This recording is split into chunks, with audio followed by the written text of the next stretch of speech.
Muy buenos días, hermanos. Que Dios los bendiga.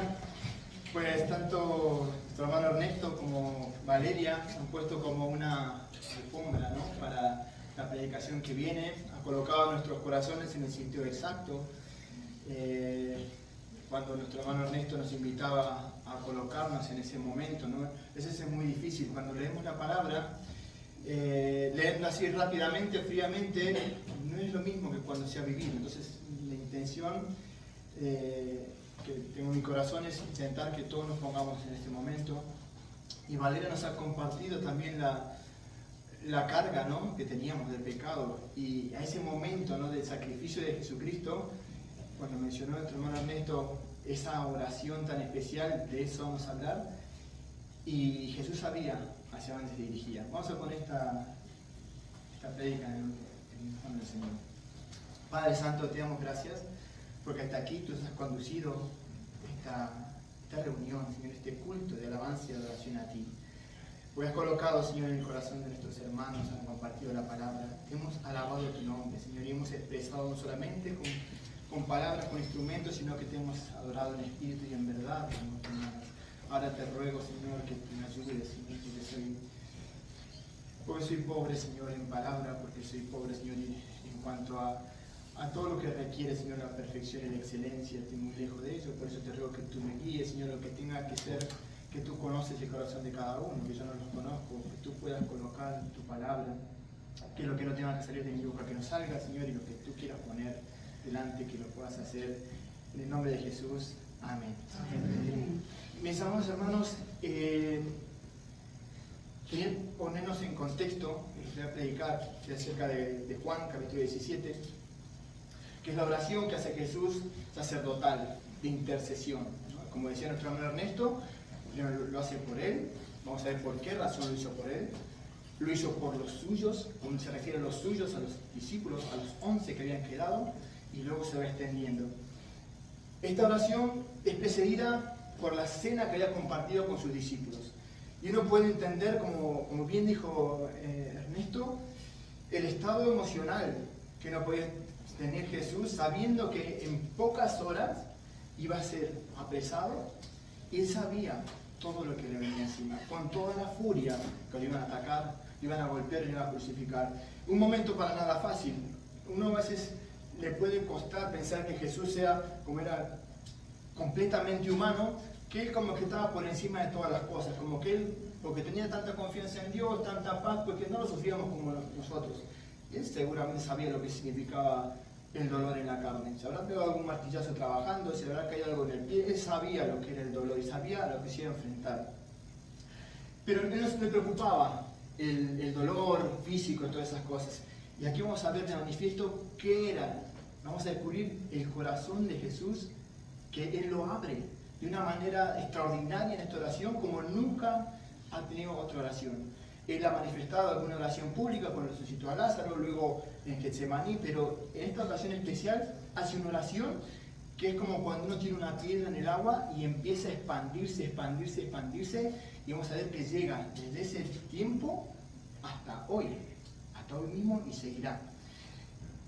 Y vemos los capítulos antes, cómo él se preocupaba también por sus discípulos, porque no solamente él empezaba el camino hacia la cruz, sino que él sabía que esas personas que amaba tanto, que estaban con él 3 años y medio, que compartió día a día, que les enseñaba, ellos ahora se iban a tener que enfrentar algo terrible en sus vidas, persecuciones, golpes, hasta la muerte atroces que han tenido. Y él sabía que iban a ser enviados como ovejas en medio de lobos, y también era su preocupación. Vamos a descubrir en esta oración que Jesús no ora porque estaba atemorizado, no ora para que Dios le quite esa preocupación. Yo me imagino, como decía Ernesto, nos ponía, ¿qué harías tú si sabes que vas a morir de esa manera? Pues yo, por favor, te pido que me ayudes, te pido que me guarde, que me proteja, que me saque. O sea, yo. Y el Señor Jesús, vemos que Él, su preocupación pasaba por otras cosas. Por ejemplo, en el capítulo 16, Él habla, ¿no? Dice, antes que os he dicho estas cosas, tristeza llenaba vuestro corazón. Tengo cosas que decirlo que ahora no podéis sobrellevar. Después le dice, vosotros lloraréis y lamentaréis en el versículo 20. Y después en el versículo 22 del capítulo 16, también vosotros ahora tenéis tristeza. O sea, él sabía el estado de los discípulos, le había confesado que iba a ser apresado, que ya había terminado el tiempo. Eso lo hace en el aposento alto, en Jerusalén. Antes de dirigirse al Monte de los Olivos, que todos conocemos cuando fue a Getsemaní, él tiene que bajar por una colina escarpada, estaba a una altura de unos 800 metros, y pasar como por un valle donde pasa un torrente, que es el torrente de Cedrón. Del otro lado está el Monte de los Olivos. Es un terreno escarpado, de noche, como las 12 de la noche, y empiezan a bajar, y empiezan a descender. Y mientras van descendiendo, ¿qué pasaba en el torrente ese? Ese torrente lo usaban como desecho en Jerusalén, de ahí pasaba toda la basura, era un torrente que se llenaba solamente cuando había lluvias, si no estaba seco.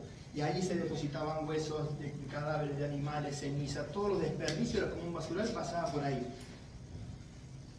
Y en esa ocasión, era la Pascua, dice que en esa época aproximadamente 100.000, 200.000 corderos eran sacrificados, degollados, porque todos tenían que comerse en la Pascua.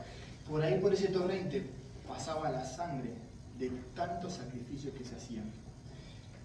Cuando llegan a ese lugar, Jesús, de noche, bajando casi 1,5 kilómetros, 45 minutos, porque no es lo mismo ir caminando que ir bajando con cuidado en la oscuridad, llega ahí y mira a sus discípulos, levanta los ojos al cielo y vamos a leer lo que dice.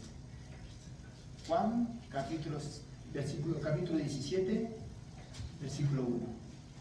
Vamos a empezar, como mencionó Ernesto, la oración que hace Jesús por él. Y ese por él suena como que pidió por ayuda. Y vamos a ver qué ora.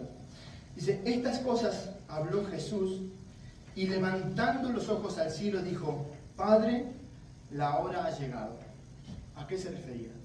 Todo lo que había estado viviendo, reservándose de no cometer pecado, para llegar puro a ese momento de sacrificio, cuidando a sus discípulos, porque no solamente el sacrificio de Jesús fue en la cruz, él tuvo que toda su vida fue tentado en todas las cosas, padeció de traiciones, padeció insultos que le decían que era Belcebú, que tenía demonios, que era borracho, que era comilón, y él no pecó, no solamente no pecó con acciones, él no pudo pecar ni siquiera en pensamientos, ni siquiera pudo odiar, ni siquiera pudo tener resentimiento, cosas que cualquiera de nosotros, él toda su vida fue un sacrificio. No veamos con el sacrificio de Cristo como que, bueno, el día de la cruz, no, toda su vida fue un sacrificio. La cruz fue la culminación. Y cuando llega le dice, Padre, la hora ha llegado, glorifica a tu Hijo. Si nos quedamos aquí, está pidiendo algo por él, ¿no? Glorifícame. Pero da la razón, dice, ¿por qué? Para que también tu Hijo te glorifique a ti. ¿Qué significa? Que ponga en realce, que ponga en relieve el hecho que iba a suceder.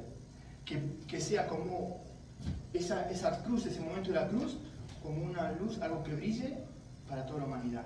¿Para qué? Para que el Padre sea glorificado. Si Jesús no hubiera llegado a la cruz, no hubiera sido glorificado el Padre. Y el Padre fue glorificado justamente por el sacrificio de su Hijo. Entonces Él dice, yo quiero que tú seas glorificado, pero para que eso suceda, glorifícame a mí. Ponme delante de la humanidad. Es el evento más trascendente de la humanidad. Ha habido cosas muchísimo grandes, el diluvio universal, las plagas de Egipto, muchas cosas que no han trascendido más de esa zona. El mensaje de Cristo de la cruz ha llegado hasta nuestro tiempo, a todas las culturas, a todos los idiomas, a todas las épocas. Y dice, para que también tu Hijo te glorifique. Y como le has dado potestad sobre toda carne, para que dé vida eterna a todos los que me diste. Quedémonos con ese concepto, a todos los que me diste. Dice, y le dice, y esta es la vida eterna. Y cuando uno piensa en vida eterna, piensa en un periodo larguísimo de vida que no termina más. 5.000 años, 10.000 años, 1.000.000 de años. Y la vida eterna no es un periodo temporal, es un estado. Porque dice, la vida eterna es que te conozcan. Y eso se manifestó a sí mismo, yo soy la vida. Esa es la vida eterna. Que no es que nosotros alcanzamos la vida eterna después que morimos, sino que alcanzamos la vida eterna cuando nacemos. Pero no cuando nacemos de mamá y papá, cuando nacemos de nuevo. a una nueva vida. Ahí empieza la vida eterna. ¿Por qué? ¿Qué es la vida eterna? Es comunión íntima, personal con Dios. Es un estado del alma óptimo, que como decía nuestro hermano, que trasciende nuestras circunstancias. Como Jesús no nos vino a dar todo lo que necesitamos, pero sí nos va a venir a ayudar a atravesar todo lo que tengamos en nuestra vida. Y tener vida eterna y tener la seguridad y la garantía de que nadie nos la va a quitar. Dice, yo te he glorificado en la tierra, he acabado la obra que me diste que hiciese. Jesús en un momento empieza a orar en un momento temporal y por un pequeño círculo. Y luego se va a ir extendiendo a todos los demás. Dice, yo te he glorificado en la tierra, que te he acabado la obra que me diste que hiciese. Dice, ahora pues, Padre, glorifícame al lado tuyo, con aquella gloria que tuve contigo antes que el mundo fuese. Jesús está declarando aquí que Él no era una persona que tenía que cumplir esta obra para tener como premio una glorificación, sino que Él ya era glorificado con el Padre. Y Él tenía que volver a ese estado natural de Él, junto con el Padre y el Espíritu Santo. Entonces Él no está pidiendo ni nada para Él. Lo que ha pedido para Él es como cuando yo le puedo pedir a Dios, Dios, ayúdame, quiero ayudar a esta persona, pero para que esta persona sepa el amor que tú has puesto en mi corazón. Y quiero que la gloria de lo que yo hago te glorifique a ti. Por esa razón Jesús pide al Padre, glorifícame para que yo te glorifique. Y cuando vamos avanzando, cuando menciona a nuestro hermano, en el versículo del 6 al 19, dice, he manifestado tu nombre a los hombres que del mundo me diste. Tuyos eran y me los diste. Se estaba refiriendo específicamente a oración por sus discípulos. Empieza a orar por él para glorificar al Padre, amplía el círculo y mira a sus discípulos y ora por ellos. Sabía a lo que se iban a enfrentar y sabía la misión que iban a tener todo el resto de su vida. Y dice, he manifestado tu nombre a los hombres del mundo que me diste. Tuyos eras y me lo diste. Y vemos qué características tenían los suyos. ¿Por qué eran los suyos? Y dice, porque han guardado tu palabra. Una característica de alguien que es suyo, que alguien es de Cristo, es que ha guardado su palabra, que ha creído en su palabra. Otra característica, dice, porque las palabras que me diste las he dado y ellos las recibieron. Las recibieron no auditivamente, las recibieron y la incorporaron a su vida. Y empezaron a vivir conforme a esa palabra. Entonces vemos otra característica de quiénes son los suyos, para que yo tengo que detectarme. Yo soy uno de los suyos. O sea, yo pregunto estas características. Yo he guardado la palabra, toda la palabra. Yo he recibido la palabra. Continúa. Dice, y han conocido verdaderamente, dice dos cosas. Que salí de ti y que tú me enviaste. Que aparentemente puede ser algo lo mismo, pero ese salir de ti habla de un origen, habla de una comunión, habla de salir del Padre. Y otra cosa es el envío como hombre a la tierra para el sacrificio.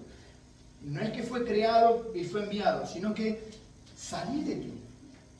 Y vamos a ver cómo también dice lo mismo más adelante del Espíritu Santo. Aquí va a quedar manifestado, lo que quiero que quede muy claro, la Trinidad.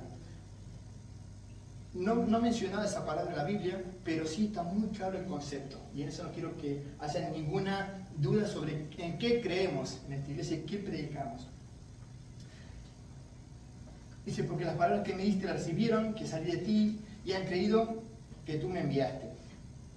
Él empieza a orar por ellos específicamente. No quiere decir que Jesús no haya hecho otras oraciones. De hecho, cuando estaba en la cruz, dijo, Padre, perdónalos. Y se estaba refiriendo a gente que no creía en Él. O sea, pero vamos a específicamente en este momento que ora por sus discípulos. Dice, ellos estaban a punto de dejar su vida. Y dice el versículo 9, yo ruego por ellos, no ruego por el mundo, sino por los que me diste, porque tuyos son.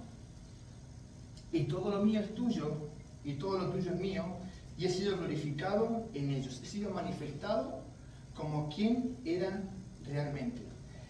Fue manifestado que no era solamente, como al principio creían, un maestro, un profeta, un enviado, Juan el Bautista, sino que han reconocido, por fin, como Jesús le dijo, tanto tiempo has tardado para darte cuenta que yo soy el Padre y el Padre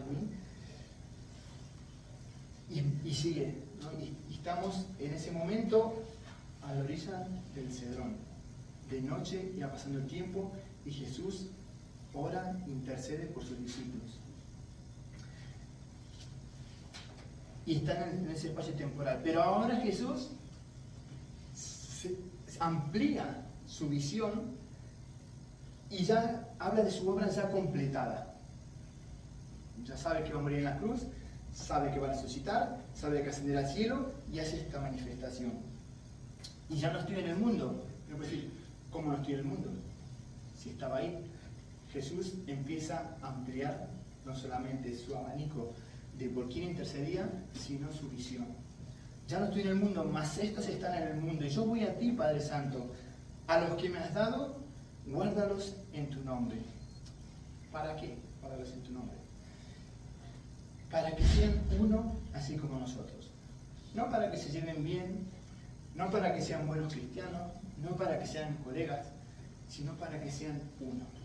Una unidad perfecta que solo se puede entender si tienen el mismo espíritu, si tienen el mismo sentir, el mismo propósito y la misma trascendencia, todo junto.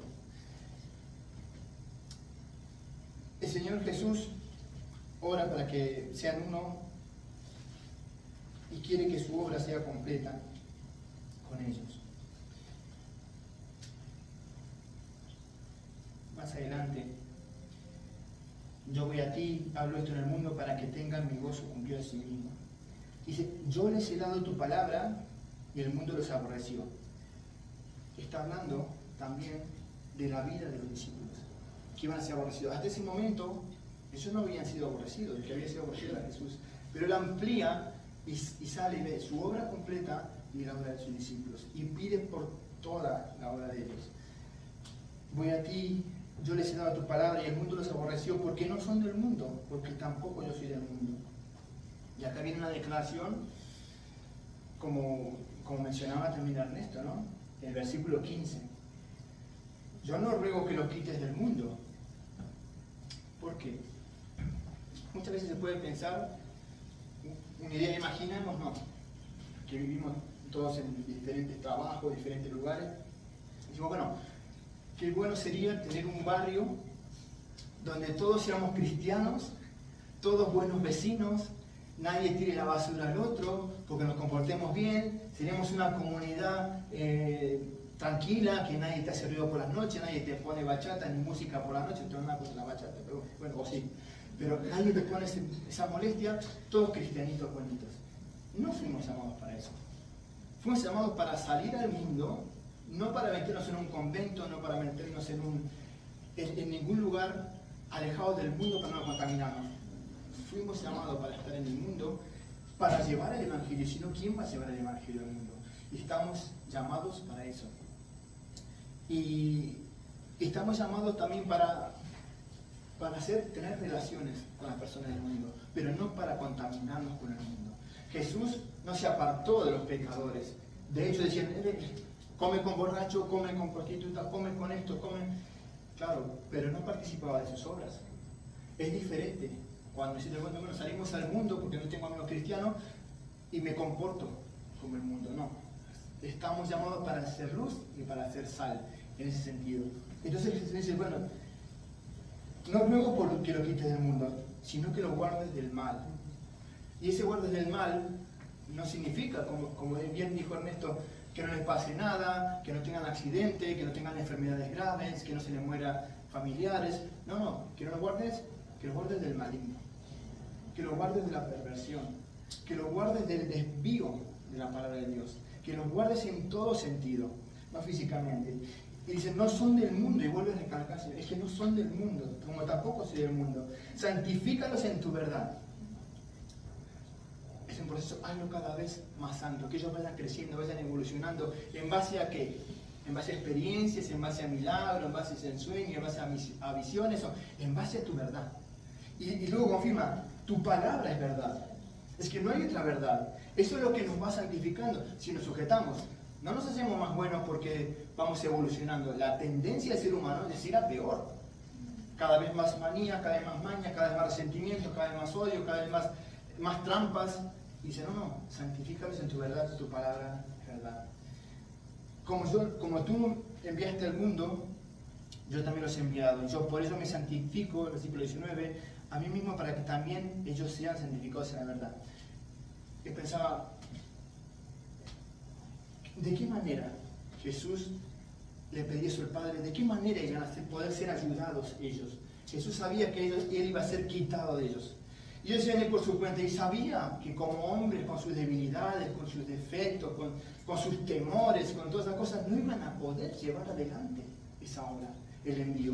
Era imposible. Entonces ahí vamos para atrás. Y vemos en Juan, en el capítulo 16, porque todo tiene un contexto,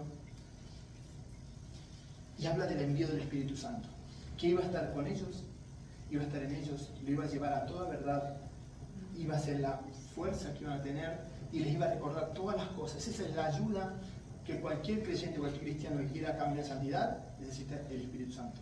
No hay forma. No podemos ser mejores personas porque sí, nos podemos quitar algún que otro vicio, algún que otro defecto, pero es imposible. No podemos contra nuestra carne si no cambia nuestra mente. Dice el versículo 26 del capítulo 15.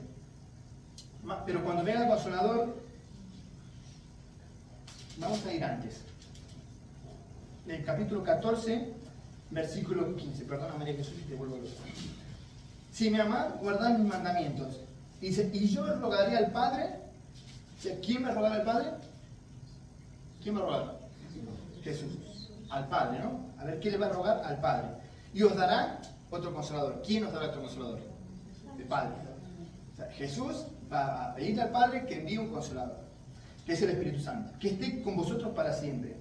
Y habla sobre qué característica tiene. El Espíritu de verdad, al cual el mundo no puede recibir, porque no le ve ni le conoce. Pero vosotros le conocéis porque muere en vosotros y estará con vosotros. Entonces está hablando de que el Espíritu Santo iba a venir a ellos.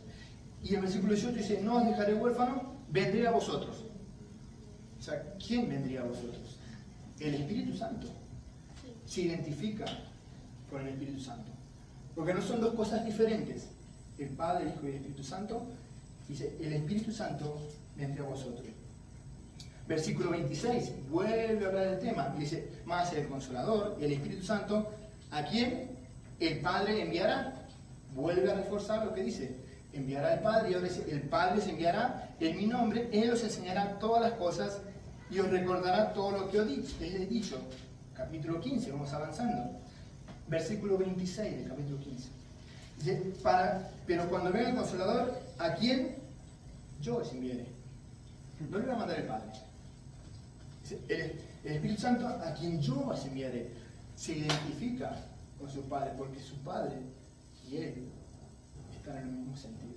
Jesús estaba hablando como hombre, por eso se refería a tu Padre, y había cosas que no conocía como hombre. Pero sí, cuando sale la oración y empieza a manifestarse de esa manera, a quien yo os enviaré del Padre, el Espíritu de verdad, y el cual procede de mi Padre. Lo mismo, la misma palabra que dice originariamente es del Padre.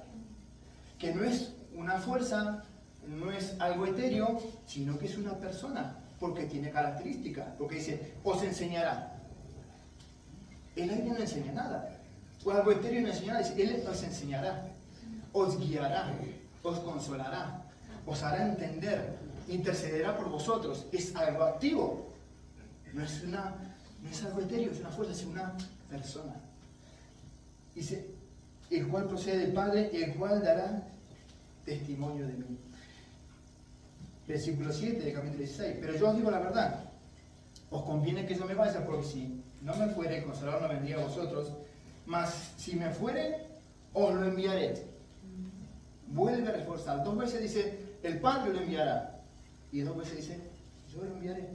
Y cuando dice, el Espíritu vendrá a vosotros, dice, yo vendré a vosotros, no os dejaré huérfanos. Vemos ahí cómo se manifiesta la intimidad de la acción, que no son cosas diferentes, que es una misma unidad. Entonces, de esta manera, la respuesta de Dios fue el Espíritu Santo, que es la misma naturaleza del Padre y del Hijo, para preservarlo, para llevarlo a toda verdad, para que los lleve a la santificación, para que los consuele, que les dé fuerza, recordarles las palabras de Jesús, que tomará del oído de Jesús y dará a saber, quien garantiza la comunión con Cristo y con el Padre. Y seguimos avanzando. Y dice, como no son del mundo, santifícalos en tu verdad, tu palabra es verdad. Versículo 18 del capítulo 17. Como tú me enviaste al mundo, así yo los he enviado al mundo. No a pasárselo bien.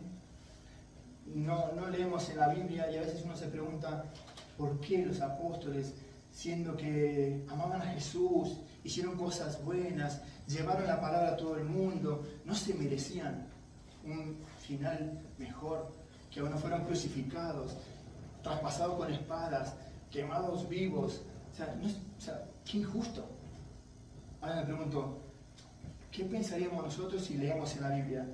Bueno, Juan se retiró a una isla del Caribe donde vivió hasta los 100 años, terminaron todos una vida maravillosa. Digo, yo no me creería que esta gente realmente daba la vida por lo que creía. Hubiera sido diferente el testimonio si vemos que todos, como mucha gente, muchos pastores, muchas iglesias, tienen una vida espectacular, unos yates, yo me atrevería a dudar realmente si lo que buscan es servir al Señor o servirse a sí mismo. Vemos cómo terminó nuestro Señor Jesús, dando su vida. Vemos los apóstoles cómo han terminado. Ninguno terminó en un paraíso lleno de dinero, pasándolo bien. Dieron su vida. Nadie da su vida por algo que no ha creído. Y no solamente lo que han creído, sino que lo han visto, lo han vivido. Por eso Jesús los preparó, porque ustedes van a ser los testigos oculares. Jesús ya sabía algo que no existía y se manifiesta aquí, de lo que es el Nuevo Testamento. ¿Por qué? Versículo 20. Mas no ruego solamente por estos. Vamos ampliando, ¿no? Ora por él, ora por sus discípulos y ahora ora por ti, ora por mí. O sea, mas no ruego solamente por estos, sino por los que han de creer en mí, por la palabra de ellos. Si ellos hubieran sido pregoneros de ese tiempo, hubiera quedado así, no hubiera llegado 2000 años antes. Ellos dejaron sus cartas, dejaron su testimonio, dejaron con su vida marcado con sangre lo que hoy tenemos aquí. La Biblia es el libro, sabemos que es el más vendido del mundo, traducido en más cantidad de idiomas. Dentro de la Biblia, el Nuevo Testamento, se han imprimidos más libros que la propia Biblia completa. O sea que la palabra de los apóstoles ha trascendido más que ningún otro libro en el mundo. Y Jesús ya lo sabía. Porque nosotros hemos creído por la palabra de quién? De Zacarías, de Jeremías. No, por la palabra del Evangelio. Si ellos no hubieran dejado escrito lo que ocurrió, ¿cómo nos hubiéramos enterado de la cruz? ¿Cómo nos hubiéramos enterado de lo que hizo Cristo? ¿Cómo nos hubiéramos enterado de lo que era el Evangelio? Porque si la vida se hubiera terminado en Malaquías, ahí terminó, bueno, va a venir un Mesías. Estaríamos matando cabras todavía. Estaríamos apedreando adúlteras. O sea, estaríamos igual, como hay algunas religiones que lo siguen haciendo, porque no creen en esto. Entonces, Jesús sabe que muchos iban a creer por la palabra de esto. Y como dijo Ernesto también, me gustó mucho lo que participaste, hermano, que dice, bueno, el que te invitó a ti es producto de esa oración de Jesús aquella noche antes de su muerte a la orilla del Cedrón, antes de cruzando el Cedrón, que es como un barranco, pasaban por la parte más cómoda, estaba el Monte de los Olivos, donde Jesús iba a estar 3 o 4 horas orando intensamente. Sabemos el estado emocional de Jesús, porque no es que se sintió mal cuando llegó al monte, ya lo traía. El estado emocional intenso que tenía y su preocupación por glorificar a su Padre, por cuidar a los suyos y para que los que íbamos a creer por Él.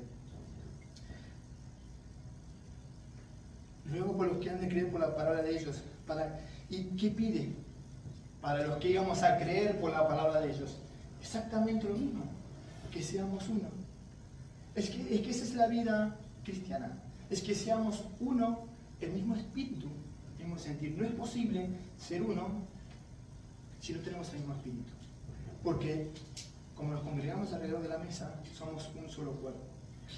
Y de esa manera podemos nosotros ser uno en el Señor, a pesar de ser diferentes, con pensamientos, ideas, tenemos crianzas diferentes, tenemos un mismo sentido, un mismo objetivo. Y tenemos el envío para compartir esta palabra, que es lo que estamos haciendo, invitándote aquí. Como decía nuestro hermano, nosotros no buscamos lo tuyo, te buscamos a ti para conectarte con el Señor. No buscamos miembros, no buscamos adeptos, no nos interesa tu dinero, porque el Señor va a mantener esto de alguna manera si predicamos su palabra, no hay duda, no depende de nosotros. Entonces no queremos tu dinero, no queremos tu aporte, queremos entregarte el mensaje, porque no me importa si te conozco o no te conozco, yo puedo amarte de una manera. Imagínate que tú estás en tu edificio y de repente te das cuenta que empieza a haber un incendio, se empiezan a quemar las cosas. Y tú te vas a poner a pensar, bueno, el de quinto B no lo conozco mucho, se voy a llamar a mi vecina del tercero, que es súper majísima. No, tú empiezas a gritar, fuego, o sea, que se salven todos los que puedan, porque tú no haces diferencia. Y a veces mucha gente no cree, cuando tú te le acercas y le invitas a la iglesia, dice, oye, yo no quiero nada de ti. La iglesia no está buscando adeptos, no lo cree, porque no cree que puede haber amor honesto, sincero y leal en personas, porque como dijo nuestro hermano, siempre la gente te pide algo a cambio.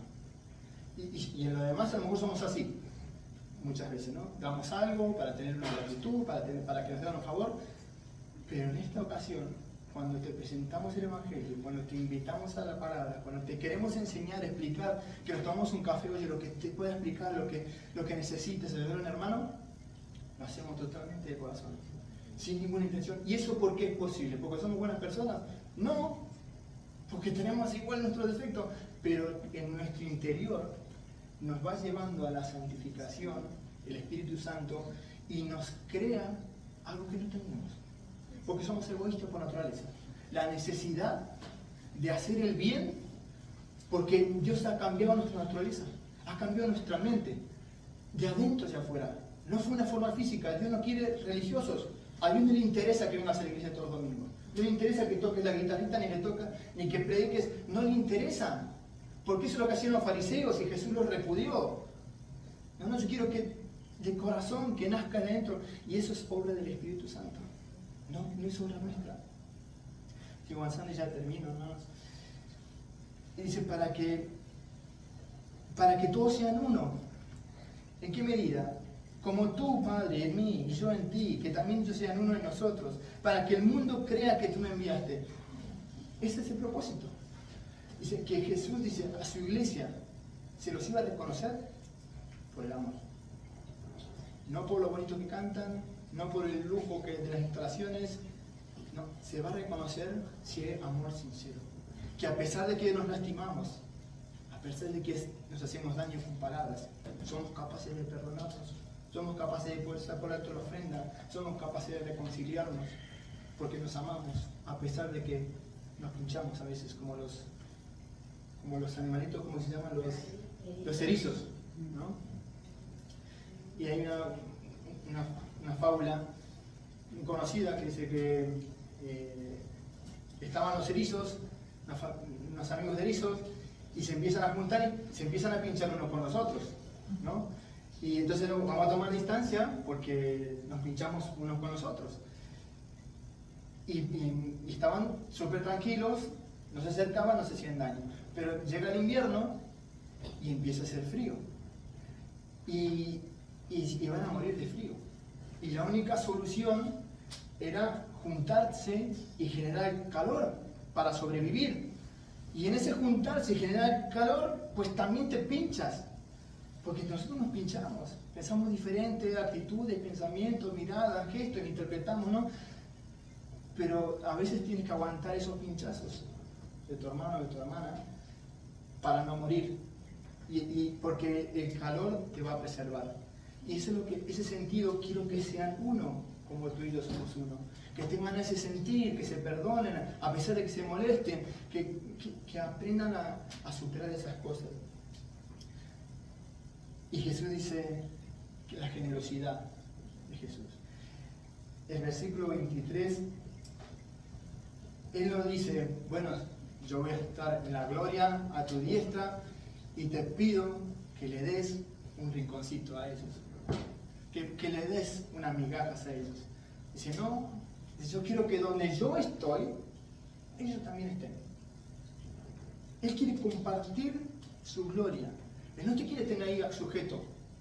El que te ama no te tiene abajo. El que te ama te dice, vente conmigo. Entonces, la gloria que me diste, yo les he dado para que sean uno así como nosotros somos uno. Yo en ellos y tú en mí. ¿Para qué? Para que sean perfectos en unidad. Para que el mundo conozca que tú me enviaste y que los has amado a ellos como también a mí me has amado. Y 24, Padre, aquellos que me has dado.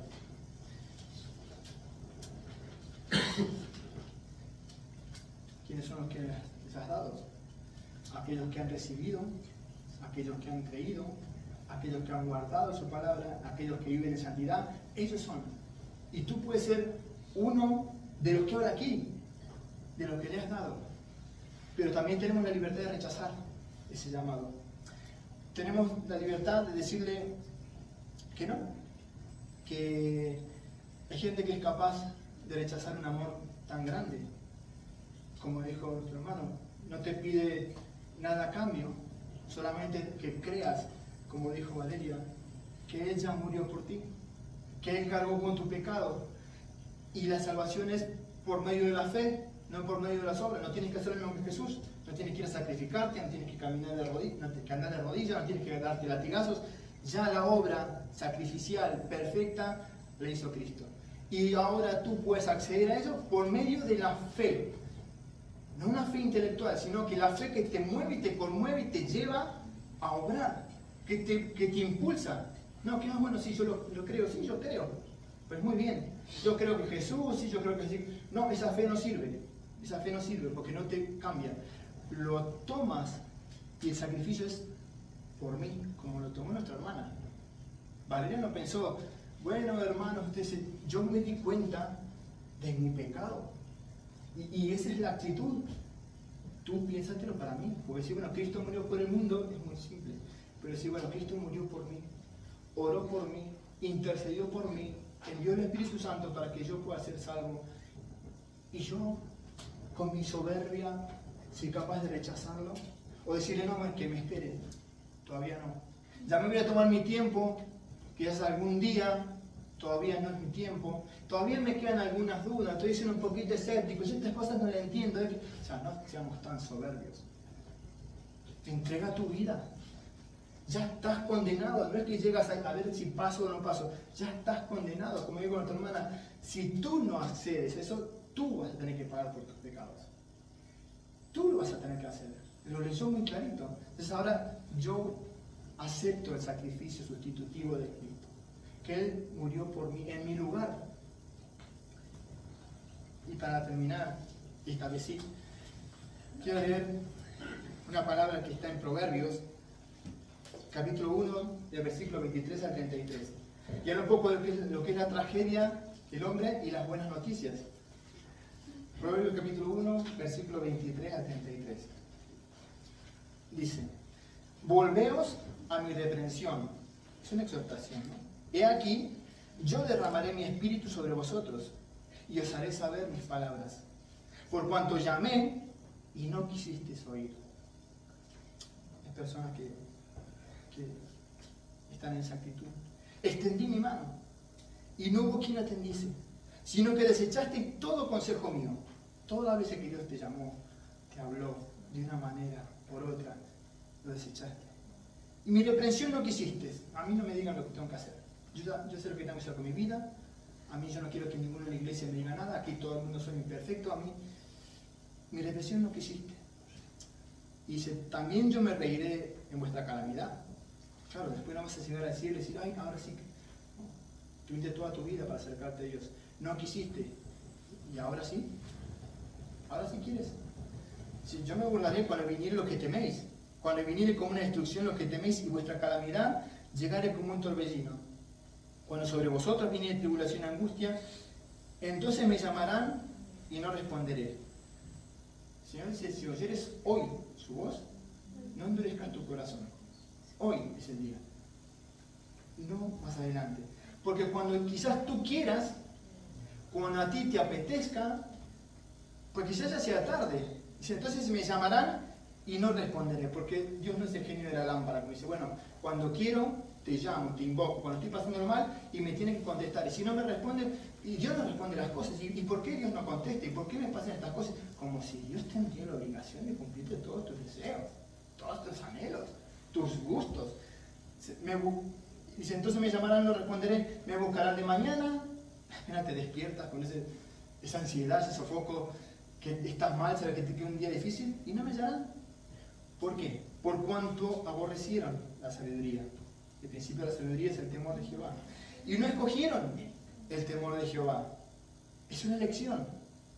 Dios nos hizo su imagen y semejanza. Con ello va incluido la libertad de elegir, va incluido la libertad de elegir y la voluntad.